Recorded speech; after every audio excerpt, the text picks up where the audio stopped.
আল্লাহ পাক যদি আমাকে সুস্বাস্থ্যের সাথে রাখে ইনশাল্লাহ আমি উপস্থিত হব।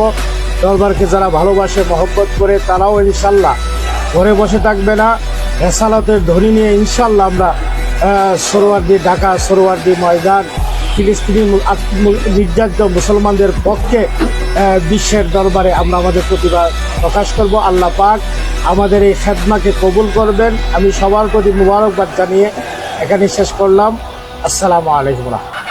ফান্দাক দরবার শরীফের বর্তমান পীর সাহেব তিনিও কিন্তু তিনার মুআল্লিম, খলিফা, ভক্তবিন্দু যারা আছেন সকলকে দাওয়াতটি পৌঁছাচ্ছেন, সকলকে দাওয়াতটি দিচ্ছেন যে সকলেই যাহাতে 26 তারিখ শনিবার সকাল 9টার পর তিনারা যাহাতে ঢাকা সোহরাওয়ার্দী উদ্যানে থাকার জন্যে, কেন ইসলামের স্বার্থে। প্রিয় দর্শক, ফান্দাউকি দরবার শরীফের যত ভক্ত আছেন, যত মুরিদান আছেন, আশেকান আছেন, ফান্দাক দরবারের পীর সাহেব হুজুরকে যারা ভালোবাসেন, মরহুম পীর সাহেবকে যারা ভালোবাসেন, চেষ্টা করবেন এই সোহরাওয়ার্দী উদ্যানে থাকার জন্য শনিবার 26 তারিখ। কারণ হচ্ছেন, আমি জানি ফান্দাক দরবার সেটা হক দরবার, এখানে সেজদা হয় না, এখানে পর্দা অবশ্যই মেনটেন করা হয়।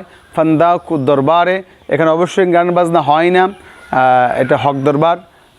যেহেতু তিনারাও যেহেতু যাবেন, ফান্দাকের বর্তমান পীর সাহেব যেহেতু যাবেন, আলহামদুলিল্লাহ খুশি হলাম।